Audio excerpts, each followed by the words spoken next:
Welcome.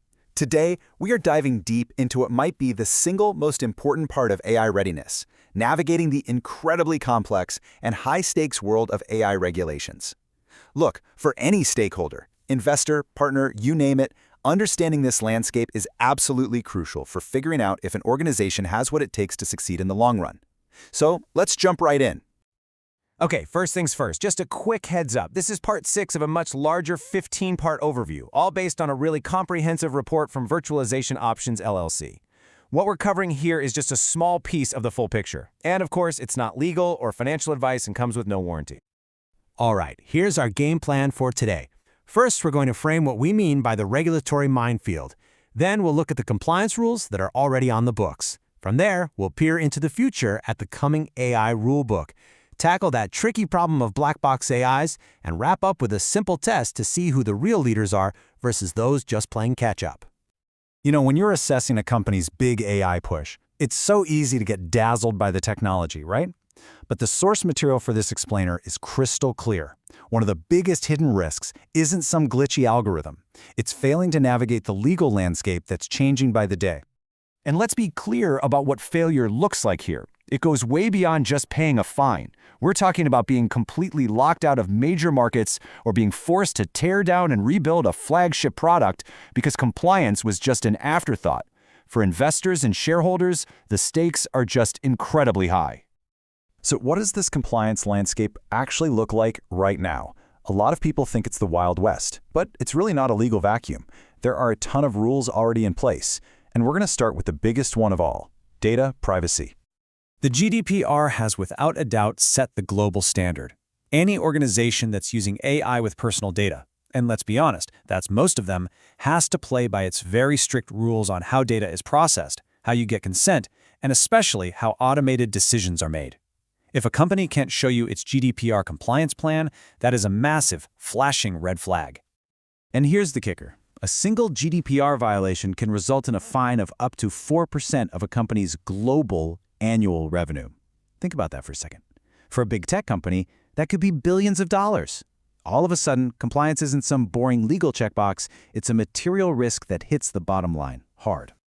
But it doesn't stop with broad privacy laws. Oh no. On top of that, you've got this whole other layer of complexity.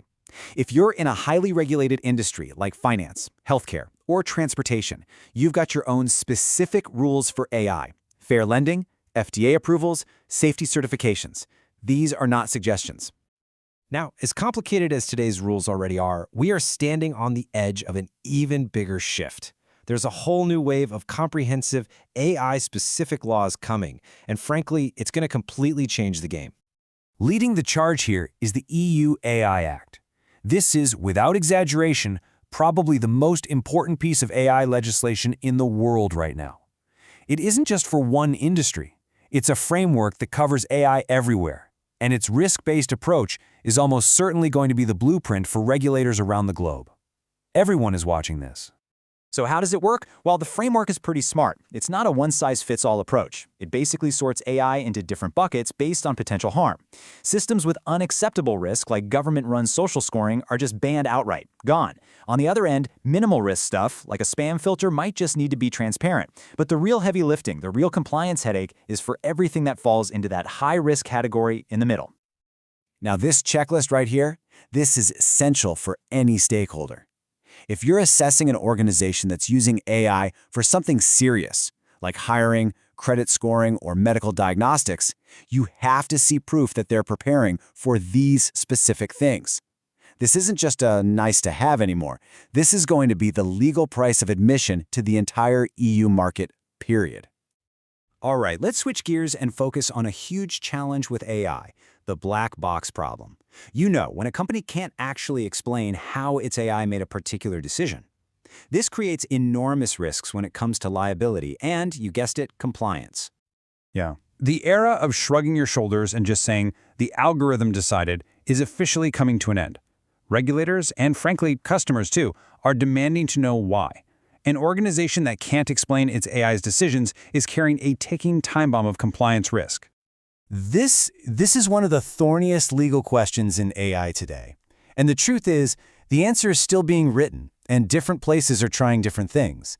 A mature, well-run organization isn't just crossing its fingers and hoping for the best.